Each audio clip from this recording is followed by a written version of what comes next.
Team Isko, pero ang Dragon nila pag na, pero ayun, nabagsakan dito, nabigyan ng mga bala. Ito nga pong si ating Arbalist, pero hinabol si Marky, tumba rito mga kaibigan. Tumatakbo si Z at Primal Rat kay Gyodda, pero si Z ang tutumba dito mga kaibigan. Oy, pulado ka rito Gyodka, will pull down. Tatlong bagsak sa side ng mga Team Macdo habang walang magiging casualty. Ayun na nga pong Min1 Fury 19 AKP 73 ay bagsak doon. Bumabanat na ang side ng mga Team Macdo mga kaibigan, at mukhang may engagement na mangyayari dito. Pumasok na ang mga tikbalang, Sora, nabigyan naman dito ang isang Claude mga kaibigan. Vayne will fall down, ladies and gentlemen. Isusunod si 19 AKP at si Clyde din ang magiging kapalit dito. Lagas, pati ang pangtubos dito ng side ng mga Team Isko mga kaibigan. Apat ang bumagsak sa kanilang side habang si CIS ay nagbabalak na kumuha ng turtle dito, pero tatlo ang kanyang kinakasama rito mga kaibigan. 3v1 situation, medyo pulado si CIS pero tumatakbo si Marky, ay tutumba roon. Walang atrasan ang sabi ng ating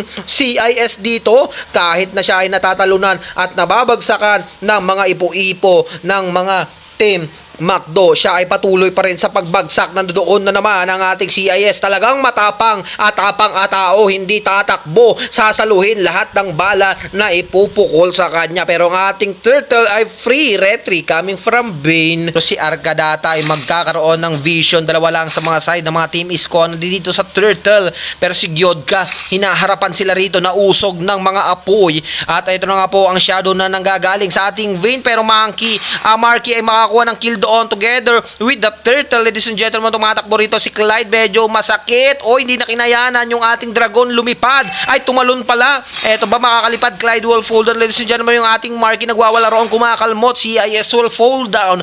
Tatlo ang bagsak sa side na mga Team Isko, at hinabol pa nga doon ang ating Valir na kalmot sa muka. Kaya yung matras dito si Clyde, pumasok dito. Nandito ang kanyang kakampi na si CIS, Arcadata, Min1 Fury, nabagsakan sa mukha ng dalawa, pero tatlo sa mga side ng mga Team Macdo. Nandito ang ating Marky, kumalkal. Clyde will fall down at kailangang umatras ng mga Team Isko dito. Grabe. Pero eto, papasukin ba sa tower dito? Uy, medyo pulado rito si CIS. Nakalmot ni Marky ang ating Dragon. CIS, pero apat kaagad ang makikita niya. 5 na. Haharapin niya rito. Wala siyang kakampi. 5v1 situation at unstoppable siya at the middle lane. Ang ganda ng pasok ng ating Clyde dito, pero si C ang unang tutumban Dragon, tumatakbo na, ay lumilipad na bala ang Dragon, lumipad, binagsakan si Sora, pero eto hindi niya nahabol. Si Marky kumakalmot dito, naiwan si Gyodka, pero yung Primal Rat ikinasa, medyo masakit doon. Si Clyde tumatakbo, si CIS tumba, at si Clyde ang isusunod pa, pero naipit ang ating Zora, nabigyan doon ng isang pagkamatay, pero medyo pulado rito si Arcadata na usog na mga flamethrower. Uy, naipit si Gyodka, natalunan sa mukha ng isang CIS. Gyodka will fall down, pero the top lane, Blazing Duet, sinasalo ni Marky. Eto na nga po, si Arbalist pa ang pumasok na, pero nabigyan yung Dragon, lumipad na, binutukan sa mukha ng mga Blazing Duet. Ay, wala palang Blazing Duet doon mga kaibigan. Eto, parating pa lang ang Blazing Duet, pero si Marky gustong kumalmot dito.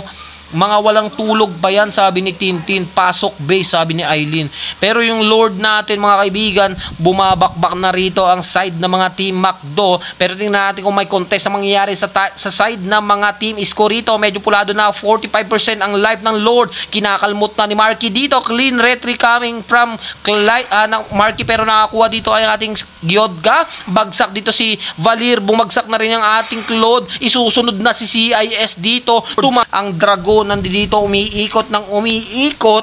Mga kaibigan, sino ang lalapagan sa muka? Nausog na naman, pero nakapag-charge ang ating Lord. Bagsak ang middle top inhibitor tower, pero si Clyde na ipit dito, pinasukan na. Ito na ang balagbagan with the Blazing Duet. Nandoon si CIS sa tutumba. Arbalist pull down, walang magiging casualty sa side ng mga Team Macdo habang apat ang bagsak.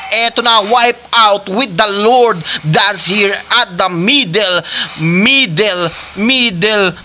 tower. Top tower pala, ladies and gentlemen. GG well played.